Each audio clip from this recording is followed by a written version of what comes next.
Serial Ganga माई की बेटियां में आ गया है बहुत ही धमाकेदार ट्विस्ट, जहां पर सिद्धू हाथ जोड़कर खड़ा होने वाला है गंगा माई के सामने, क्योंकि यहां पर उसने अपनी मां को तो मना लिया है और दुर्गावती ने कह दिया है कि अगर गंगा को इस रिश्ते से कोई दिक्कत नहीं है तो मुझे भी कोई दिक्कत नहीं है। जिसके बाद यहां पर अब उसे लगता है कि शायद अब तो सब कुछ सही हो गया।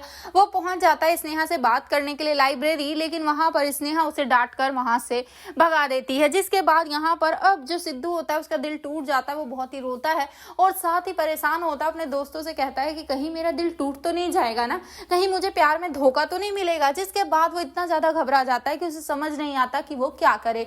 जी हाँ, सीरियल में आप देखेंगे कि एक तरफ जहां अब जो सिद्धू होता है, इस सब के बाद वो समझ जाता है कि कुछ तो गड़बड़ जरूर है, मुझे जाकर अब सीधा गंगा माई से ही बात करनी पड़ेगी। लेकिन इसी बीच यहाँ पर स्नेहा उसे बुलाती है, जहाँ पर वो बहुत ही ज़्यादा खुश होकर जाता है कि फाइनली स्नेहा जी मुझसे बात करना चाहती हैं। लेकिन यहाँ पर वो तो साफ साफ बात करने के लिए बुलाती है कि आज मैं ये सब खत्म ही कर दूंगी। जिसके बाद यहाँ पर अब स्नेहा जैसे ही उसे बुलाती है वो खुश होकर वहाँ चला तो जाता है, लेकिन वहाँ पर वो उससे सारे रिश्ते नाते तोड़ देती है, ये कहते हुए कि अब हम दोनों साथ में नहीं रह सकते, अब हमारा कोई फ्यूचर नहीं है। जिसके बाद यहाँ पर वो समझ जाएगा कि जरूर कुछ हुआ है। वहां से आने के बाद तो वो बहुत खुश थी, लेकिन जब गंगा माई से बात करने की बात आई थी उसके बाद से ही ये सब कुछ हुआ है। जिसके बाद सिद्धू वो सीधा जाएगा गंगा माई के पास और पूछेगा कि हमें जानना है कि आपका क्या डिसीजन है। मैं और स्नेहा एक दूसरे से बहुत प्यार करते हैं, लेकिन ऐसा क्या है जिसकी वजह से आपने मना कर दिया है। लेकिन यहाँ पर गंगा कुछ भी नहीं बताएगी, क्योंकि उसने प्रॉमिस किया हुआ है